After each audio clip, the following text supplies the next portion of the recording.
नमस्कार दोस्तों, exam analysis expert class में आप सभी का स्वागत है।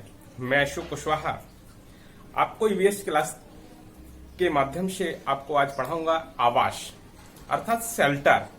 जैसा कि दोस्तों अभी इसके पूर्व में हमने 3 टॉपिक पढ़े थे और जो यूनिट फर्स्ट के अंतर्गत दिया गया था हमारे पेड़ पौधे, हमारे पशु पक्षी। दोस्तों हमारे पशु पक्षी के अंतर्गत भी हमने अपने पशु पक्षियों के बारे में चर्चा की थी कि उसको कितने भागों में क्लासिफाइड किया गया है। दोस्तों जैसे हमने निवास के आधार पर भी जीव जंतुओं को देखा था दोस्तों, निवास के बाद जलवायु के आधार पर जीव जंतुओं का वर्गीकरण किया, फिर इसके बाद हमने प्राकृतिक समानता के आधार पर भी देखा, प्रजनन क्षमता के आधार पर भी हमने जंतुओं का वर्गीकरण किया था और हमने ब्रह्मांड में 2 भागों में क्लासिफिकेशन किया था, कशेरुकी और अकशेरुकी की। क्लियर दोस्तों। तो जैसा कि मैं बता दूं, पहला जो क्लासिफिकेशन दिया था निवास के आधार पर, निवास अर्थात आवास की बात कही गई थी और निवास के आधार पर हमने जंतुओं का वर्गीकरण किया था। जलचर, उभयचर, नवचर और स्थलचर के बारे में दोस्तों देखा था। तो जैसा कि वो क्लासिफिकेशन, तो दोस्तों जैसा कि मैंने क्लासिफाइड करके बताया है कि निवास के आधार पर स्थलचर, जलचर, नवचर और उभयचर के रूप में बांटा है दोस्तों।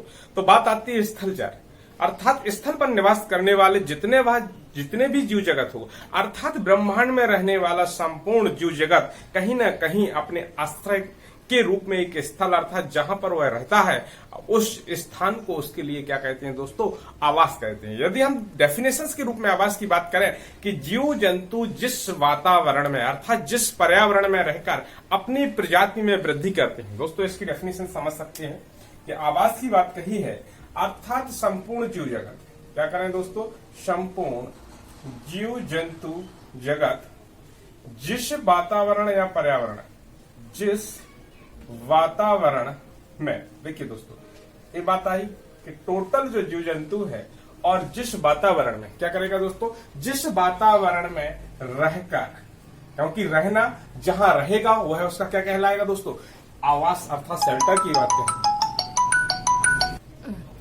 तो वातावरण में रहकर अपनी प्रजाति, दोस्तों याद रखना, रहकर अपनी प्रजाति की वृद्धि करना।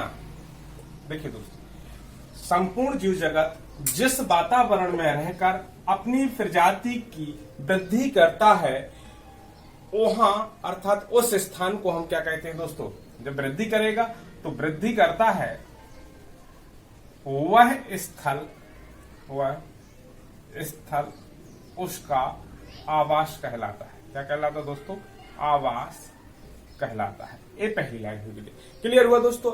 अब बात आती है कि आवास के लिए मुख्य रूप से अर्थात मूलभूत आवश्यकताएं क्या होती हैं दोस्तों। आपने दोस्तों साइकोलॉजी में भी पढ़ा होगा कि मनुष्य की मूलभूत आवश्यकताएं, देखिए दोस्तों, तो संपूर्ण जीव जगत के साथ साथ मनुष्य के लिए भी एक आश्रय स्थल की जरूरत होती है। तो दोस्तों हम इस जीव जंतु जगत के आवास में टोटल हम पढ़ेंगे किस स्थल पर रहने वाले आवास अर्थात संपूर्ण जो हमारा जंतु जगत है उसमें हम मनुष्य के आवासों की भी चर्चा करेंगे और मनुष्य के आवास में मुख्य रूप से हम जनजातीय आवासों की भी चर्चा करेंगे, क्योंकि दोस्तों क्वेश्चन याद है। तो बात आती है कि मनुष्य के मूलभूत, देखिए दोस्तों मूलभूत आवश्यकताएं क्या है। तो दोस्तों मूलभूत आवश्यकताओं की बात कही जाएगी तो रोटी, कपड़ा, मकान। देखिए दोस्तों, रोटी, कपड़ा, मकान। एक क्वेश्चन सीधा सीधा पेपर में पूछा जाता है कि मनुष्य की मूलभूत आवश्यकताएं कौन सी है या कौन सी नहीं है, और ऑप्शन 1, ऑप्शन 2, ऑप्शन 3, ऑप्शन 4 ये सभी आ सकता है या इनमें से कोई नहीं। किस टाइप से क्वेश्चन पूछा जाएगा तो इस टाइप से भी आता है कि मनुष्य की मूलभूत आवश्यकताएं कौन कौन सी है दोस्तों, रोटी, कपड़ा और मकान होता है। अब उसी में मकान हमारी कौन सी आवश्यकता है, तो यदि आ जाए कि मनुष्य के लिए अर्थात मनुष्य की जो आवास है वह कैसी एक मूलभूत आवश्यकता रूप में है। अब जब आवश्यकता के रूप में, तो कोई भी समाज हो, कोई भी समाज अर्थात समुदाय हो दोस्तों, समझना, कोई भी एक सभ्य समाज हो या समुदाय हो उसके लिए उसकी सामाजिक, आर्थिक, राजनीतिक परिस्थिति भी उसके आवास पर निर्भर करती है। क्या होती है दोस्तों, सामाजिक, आर्थिक, राजनीतिक स्थिति भी उसके किस पर निर्भर करती है दोस्तों? उसके आवास पर निर्भर करती है। किस पर निर्भर करती है दोस्तों? आवास पर निर्भर करती है। तो ये बेसिक चीज है, आपको याद होना चाहिए। यदि मूलभूत आवश्यकता की बात करता है, मकान अर्थात आवास मनुष्य की एक मूलभूत आवश्यकता है, या प्रत्येक प्राणी जगत और जंतु जगत के लिए आवास एक मूलभूत आवश्यकता के रूप में होता है दोस्तों, क्योंकि उसे अपना जीवन प्रजनन क्षमता में अर्थात अपनी प्रजाति में वृद्धि करना है और उसके लिए एक आश्रय की आवश्यकता होती है। यदि पक्षी भी होता है दोस्तों, तो यदि उसको प्रजनन के समय पर जब बात करती है तो वो अपना घोंसला तैयार करता है। इसी प्रकार से हर जंतु जगत में यह प्रक्रिया होती है कि उसको जैसे ही प्रजनन करना होता है तो वो अपने आवास के रूप में एक तैयार करता है, जिसे हम शेल्टर या आवास कहते हैं। क्लियर हुआ दोस्तों? इसके बाद बात करूंगा मैं आवास के प्रकार की। दोस्तों आवास के प्रकार होते क्या? तो आवास के प्रकार को दो भाग में बांट सकते हैं। कितने भागों में दोस्तों? आवास को हम दो प्रकार से बांट सकते हैं। एक होता है स्थलीय आवास। कौन से आवास दोस्तों? स्थलीय आवास। दोस्तों स्थलीय लिखा है, स्थलीय आवास। और एक होता है जलीय आवास। क्या होते हैं? जलीय आवास। अब दोस्तों ये स्थलीय आवास और जलीय आवास की बात करते हैं तो स्थल पर निवास करने वाले क्या कहलाते हैं? स्थल पर निवास करने वाले जितने भी जीव जंतु होंगे वो स्थलीय आवास के अंतर रहेंगे। क्लियर दोस्तों? और जो जल के आधार जल में निवास करने वाला जो जंतु जगत होगा वो क्या कहलाएगा दोस्तों? जलीय आवास होता है। अब इसमें भी दोस्तों अलग अलग प्रकार से, एक वनीय आवास। क्या होता है दोस्तों? एक वनीय आवास होता है। वन के बाद मरुस्थलीय आवास होता है। क्या होता है दोस्तों? मरुस्थलीय आवास होता है। मरुस्थलीय आवास के बाद घासीय आवास होता है। क्या होता है दोस्तों? घासीय आवास होता है। घासीय आवास के बाद ध्रुवीय आवास अर्थात आपका ठंडे इलाकों में रहने वाला। तो ध्रुवीय आवास की बात करें, ध्रुवीय आवास के बाद एक पहाड़ी आवास। देखिए दोस्तों ये स्थल की बात कही गई है कि स्थल में पहला मैंने बताया वनीय आवास के रूप में भी हो सकता है, मरुस्थलीय आवास के रूप में भी हो सकता है, घासीय आवास के रूप में भी हो सकता है, ध्रुवीय आवास के रूप में भी हो सकता है और पहाड़ी आवास के रूप में हो सकता है। क्लियर दोस्तों? इसके बाद जंगलों में रहने वाला किसी भी अलग अलग होता है तो उसको कई प्रकार से बांटा गया है। घासी भी होता है, वनीय आवास को जंगली आवास भी कहते हैं। क्या क्लियर दोस्तों? इसी प्रकार से जलीय आवास को भी तीन कैटेगरी में बांट दिया है। वही चीज कि जल में निवास करने वाला संपूर्ण प्राणी जगत जंतु जगत दोस्तों क्या कहलाएगा? जलीय आवास। अब जलीय आवास को भी हम दो भागों में बांट सकते हैं दोस्तों। एक होता है जैसे कि जलीय आवास में हम देखते हैं समुद्री आवास के रूप में होता है, और दूसरा होता है तालाब, झील और झरने। इस प्रकार से कुछ आवास होते हैं दोस्तों। क्लियर? अब इसको मैंने बांटा कि ताजा जल में रहने वाले या ताजे जल में रहने वाले, ताजे जल में रहने वाले जंतु। क्लियर? इसके बाद ताजे जल के बाद फिर आते हैं ताजे जल में दोस्तों जैसे भी मैंने बात की है क्या कहलाएगा आपका? झील, झरने और नदियां और तालाब भी। ये दोस्तों ज्यादातर किस प्रकार के होते हैं? ताजे जल में रहने वाले जीव जंतु जगत होता है। एक होता है इसमें समुद्रीय जल में, समुद्री जल या लवड़ी जल भी बोल सकते हैं। लवड़ी जल अर्थात खारे जल में रहने वाले जीव जंतु की बात करेंगे। तीसरा होता है तटवर्ती आवास। दोस्तों तटवर्ती आवास के बारे में भी यहां से क्वेश्चन पूछा जाता है तो एक एक को क्लियर करेंगे दोस्तों। क्लियर?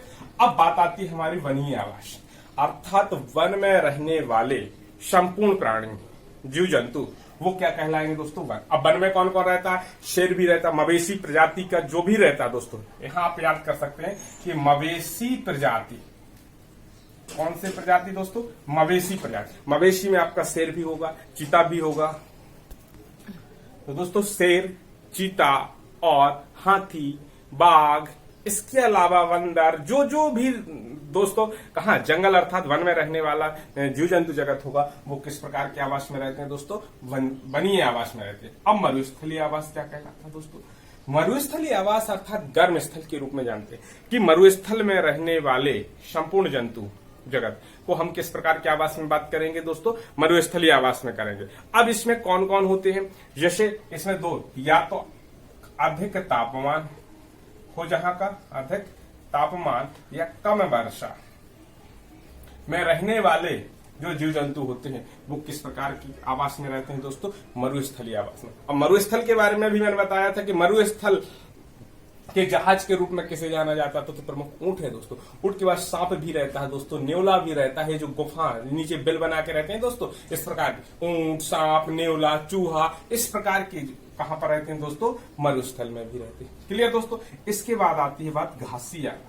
दोस्तों घासी आवास के बारे में भी आपने देखा होगा कि घासी आवास को भी दो भागों में बांटा गया है। कितने भागों में बांटा गया दोस्तों, इसको दो भागों में बांटा गया है। एक उष्ण कटिबंधीय घास के मैदान, कौन से दोस्तों, उष्ण कटिबंधीय घास के मैदान, और दूसरे होते हैं दोस्तों शीतोष्ण घास के मैदान। कौन से दोस्तों, शीतोष्ण घास के मैदान, घास के मैदान।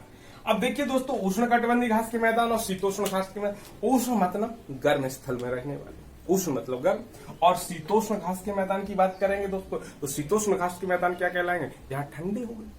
यदि इसको आपने दोस्तों वर्ल्ड ज्योग्राफी में की बात करूं कि वर्ल्ड ज्योग्राफी में पूरी ब्रह्मांड हो अर्थात पृथ्वी को, ब्रह्मांड नहीं थोड़ी पृथ्वी को भी दोस्तों इस प्रकार से बांटा गया। देखिए दोस्तों, तो एक जो रहेगा ये 0 डिग्री होता है, 23.5 डिग्री, फिर 66.5 डिग्री, एक फिर 90 डिग्री दोस्तों। इस प्रकार से ही नीचे रहेगा 23, 66 और 90 डिग्री दोस्तों। जो ये रहेगा इसको शीत कटिबंध कहते हैं। क्या कहते हैं, शीत कटिबंध कहते हैं। इसके बाद जो दोस्तों 0 से 23 के बीच में रहता है, इसको क्या बोलते हैं, तो इसको ही उष्ण कटिबंध बोलते हैं। उष्ण के बाद शीतोष्ण की बात कही गई, और शीतोष्ण के बाद दोस्तों यहाँ पर उपोष्ण की बात कही गई। किसकी बात कही गई, उपोष्ण, और इसके बाद क्या कहलाता, शीत कटिबंध कहलाता दोस्तों। उसी प्रकार से यहाँ पर भी बात करते हैं कि उष्ण कटिबंधीय घास के मैदान और शीतोष्ण घास के मैदान, जो इस अर्थात हमारी कर्क रेखा के दोनों ओर 23.5 डिग्री अक्षांश रेखाओं के बीच रहते हैं, कर्क रेखा के दोनों ओर, वो है आवास किस प्रकार का रहेगा दोस्तों, उष्ण कटिबंधीय घास के मैदान कहलाते हैं। और जो शीतोष्ण घास के मैदान होंगे 23.5 के ऊपर की बात करेंगे तो दोस्तों क्या कहलाएंगे, हमारे शीतोष्ण। और जो शीत कटिबंधीय हो गए अर्थात ध्रुवीय आवास की भी बात करूंगा दोस्तों। किसकी बात करूंगा, ध्रुवीय आवास। जो ध्रुवीय आवास होते हैं वो आर्कटिक क्षेत्रों में रहते हैं दोस्तों। आर्कटिक और अंटार्कटिका की बात करी थी दोस्तों। ये ध्रुव ऐसे हैं जो हमेशा ठंडे रहते हैं, बर्फ के रूप में जमे हुए हैं। किस रूप में है दोस्तों, बर्फ के रूप में है। तो यहाँ पर एकदम टेम्परेचर बहुत माइनस में रहता है दोस्तों। तो इस प्रकार के आवास कैसे कहलाते हैं, ध्रुवीय। तो दोस्तों समझ में आया कि हम यदि पृथ्वी के मानचित्र, पृथ्वी की संरचना से हम देखेंगे तो इस प्रकार से मैदान भी पाए जाते हैं। अब इसको मैंने बताया दो भागों में बांटा। यहां से नाम पूछ लिए जाते हैं दोस्तों कि यहां पर जैसे उष्ण कटिबंधीय के बारे में आपको याद रखना, आप तो याद कैसे रखोगे दोस्तों, तो एक के नाम जरूर याद रखना, तब दूसरे के याद। कि पूरे विश्व को 7 महाद्वीपों में बांटा गया दोस्तों, और इन 7 महाद्वीपों में से कुछ महाद्वीप है जिनके, तो यहां पर यदि आप सवाना की बात करें, कंपोज की बात करें, लानोज की बात करें, देखिए दोस्तों ये 3 नाम आए। कौन से दोस्तों, 3 नाम। यदि आ जाए कि सवाना घास का मैदान किस प्रकार का है दोस्तों, तो उष्ण कटिबंधीय है। कंपोज घास का मैदान कैसा है, उष्ण कटिबंधीय है। लानोज घास का मैदान दोस्तों कैसा है, वो भी हमारा उष्ण कटिबंधीय है। ये चीज क्लियर हुई दोस्तों। यहां से फिर दोस्तों ये भी पूछा जा सकता है कि सवाना कहां पर है दोस्तों, तो सवाना अफ्रीका महाद्वीप का है। कहां पर है दोस्तों, अफ्रीका महाद्वीप में। कंपोज भी पूछा जाएगा और लानोज भी पूछा जाता है दोस्तों। क्या पूछा जाता है, कंपोज और लानोज की बात करें तो कंपोज कहां का है दोस्तों, ये आपको याद रखना चाहिए, ब्राजील में है। कहां है दोस्तों, ब्राजील। और यदि लानोज की बात करें, वेनेजुएला। अब दोस्तों बात आती है इसको याद रखना, कैसे याद रखेंगे दोस्तों, देखिए इसको। तो दोस्तों बात आती है इसको याद कैसे रखना दोस्तों। सवाना, कंपोज और लानोज मैंने बताई किस प्रकार के हैं, उष्ण कटिबंधीय। अब दोस्तों आपने देखा होगा इसके पहले वर्ड मैंने ले लिए। देखिए दोस्तों इस लाइन को समझना, शा का ला। देखिए दोस्तों यदि आपने शकला याद रख लिया, हम बुंदेलखंड में इसको शकला बोलते हैं, बाकी शकरकंद होता है दोस्तों। क्या होता है, शकरकंद। यदि आपने ये वर्ड याद रख लिया तो कभी लाइफ में नहीं भूलेंगे कि उष्ण कटिबंधीय घास के मैदान कौन कौन से हैं दोस्तों। आपको याद रखना है सवाना, कंपोज, लानोज, ये तीनों के तीनों दोस्तों अर्थात शकला की बात करेंगे तो उष्ण कटिबंधीय घास के मैदान कहलाएंगे। क्या कहलाएंगे दोस्तों, उष्ण कटिबंधीय घास के मैदान। अब बात आती है सवाना। सवाना के बारे में सभी लोग जानते हैं कि किस महाद्वीप का है, अफ्रीका का है। अब देखिए दोस्तों कंपोज और लानोज, देखिए इसमें ला है, इसमें भी ला आ रहा है, तो इसको थोड़ा याद रखना पड़ेगा क्योंकि जा इसमें भी आ रहा है, जा इसमें आ रहा, तो इसमें भी जा आ रहा है, वेनेजुएला, जा ब्राजील। तो इसको यदि थोड़ा कनेक्ट करेंगे तो अपने आप आ जाएगा कि ला और जा, तो ला और जा इसमें भी और ला और जा इसमें है। वैसे इसमें ब्राजील, ब्रा शब्द जुड़ा है इसमें, और इसमें वेनेजुएला इसमें भी है। तो थोड़ा इसको देखना है, तो इसमें ना भी आ गया, परंतु इसमें ना नहीं दिया है दोस्तों, इसको करेक्ट करना। तो देखिए ना भी दिया है, जा भी दिया है और ला भी दिया है, तो इसमें भी ला भी है, ना भी और जा भी है, अर्थात जिसमें तीनों कनेक्ट करते हैं तो लानोस से वेनेजुएला बन जाएगा दोस्तों, मतलब 3 वर्ड उसमें कनेक्ट हो।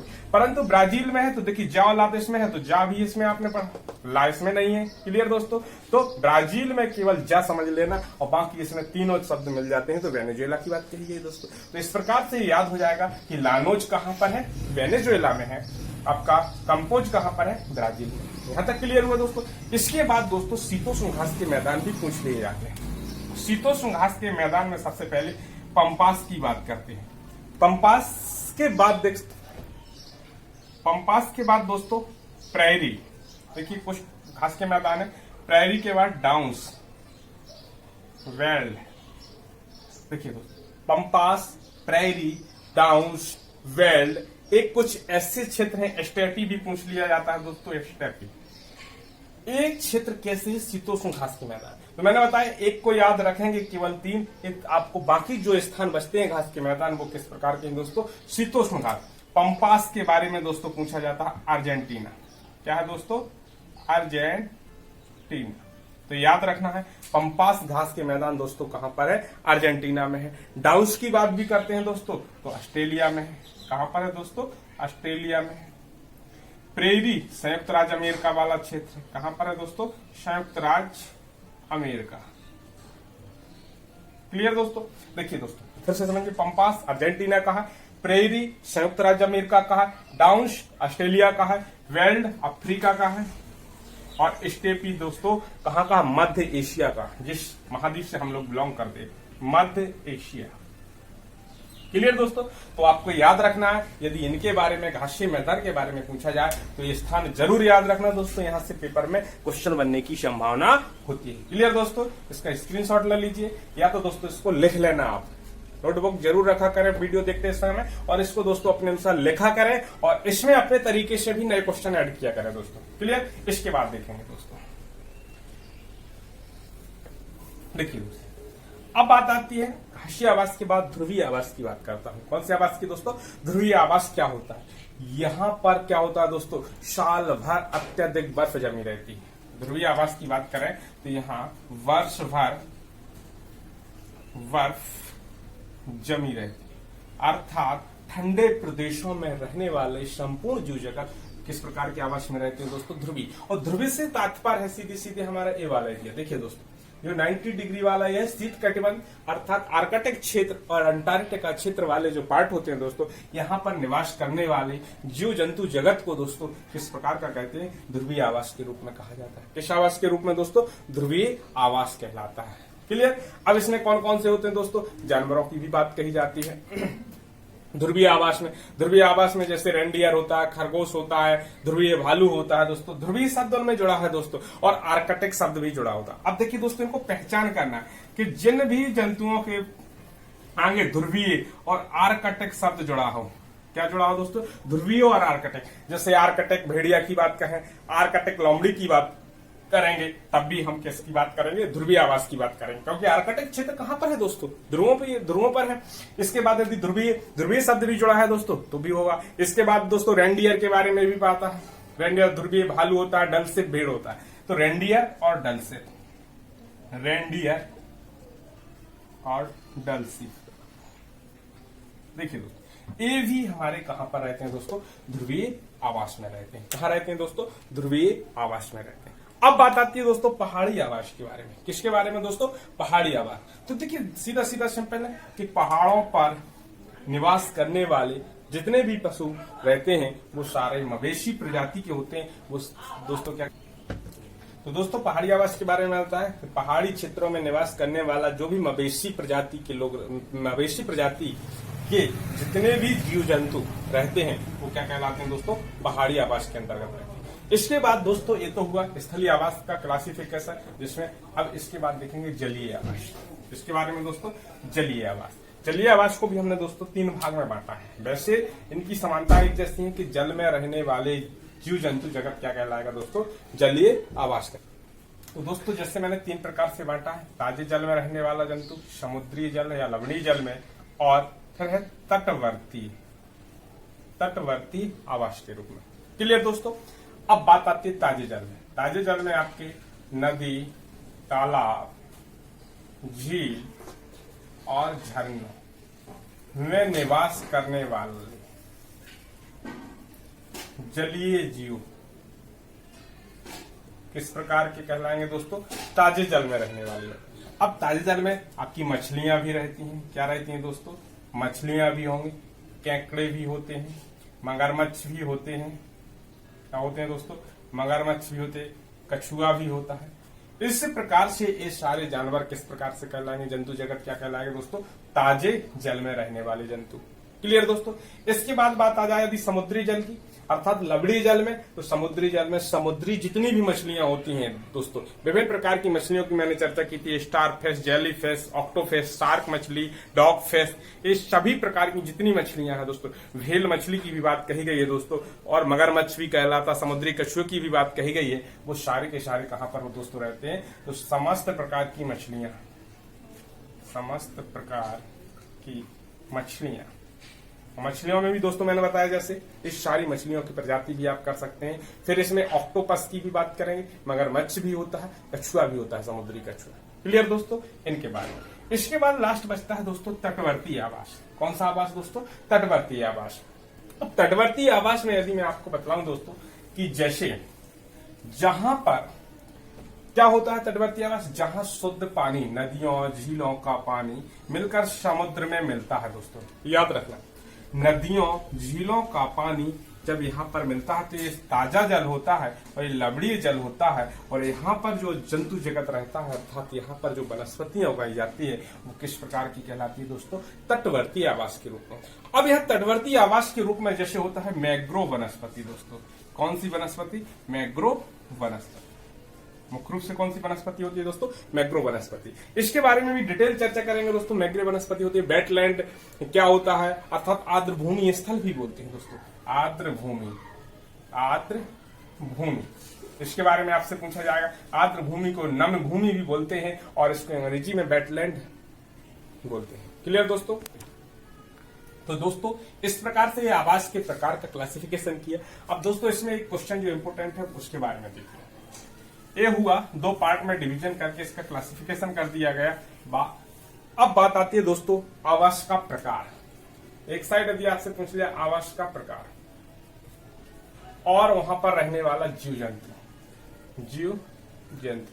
देखिए दोस्तों यदि हमसे पूछा जाए, क्रम से हम पढ़ेंगे वेल, किसकी बात करेंगे? वेल। अब बिल में कौन कौन रहता है दोस्तों? बिल में जैसे आपका चूहा है, सांप है, खरगोश है, दीमक है, चींटी है। तो दोस्तों बिल में रहने वाले समस्त कौन है? बिल में रहने वाले सांप, चींटी, चूहा, जितने भी बिल में रहते हैं दोस्तों, सीधा सीधा पूछ लिया जाए आपसे कि चूहा कहाँ रहता है, चींटी कहाँ रहती है, सांप कहाँ रहता है दोस्तों, खरगोश कहाँ रहता है, ये सारे के सारे दोस्तों कहाँ रहते हैं? बिल में रहते हैं। क्लियर दोस्तों। फिर घोंसला के बारे में पूछा जाता है। किसके बारे में दोस्तों? घोंसला। तो घोंसला में कौन कौन रहता है? जितने भी पक्षी होते हैं। किसकी बात कही जाती है दोस्तों? पक्षियों की बात। जितने पक्षी होते हैं वो सारे के सारे क्या बनाते हैं दोस्तों? घोंसला बनाते हैं। क्लियर हुआ दोस्तों। इसके बाद 3 नंबर में जैसे की मांद या गुफा की बात करते हैं। किसके बारे में? मांद या गुफा। दोस्तों ये पूछे जाते हैं पेपर कि मांद या गुफा, शेर कहाँ निवास करता है, लोमड़ी कहाँ निवास करती है, भेड़िया कहाँ निवास करता है, भालू कहाँ निवास करता है। तो भालू, लोमड़ी, भेड़िया, शेर आदि। क्लियर दोस्तों। इसके बाद ये पूछे जा सकते हैं। तो दोस्तों जैसा कि हमने पढ़ा कि आपसे सीधा पूछा जाएगा भेड़िया कहाँ रहता है, शेर कहाँ रहता है, लोमड़ी कहाँ रहती है, भालू कहाँ रहते हैं। क्लियर। तो मांद या गुफा, 2 में से कोई भी ऑप्शन में दिया रहेगा। फिर दोस्तों एक सबसे ज्यादा पूछा जाता है कि कुत्ते का आवास स्थान को क्या कहते हैं? कुत्ते। तो देखिए दोस्तों कुत्ते का जो आवास होता है उसे कैनल बोलते हैं। क्या बोलते हैं? कैनल। ए आप याद रखना दोस्तों, क्या बोलते हैं? कैनल।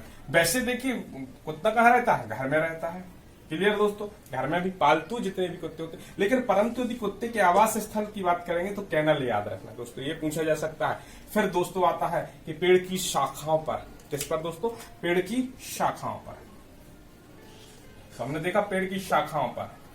पेड़ की शाखाओं पर दोस्तों जितने भी जंतु होते हैं, जैसे कि बंदर, चील, कौवा, इस सारे के सारे क्या करते हैं?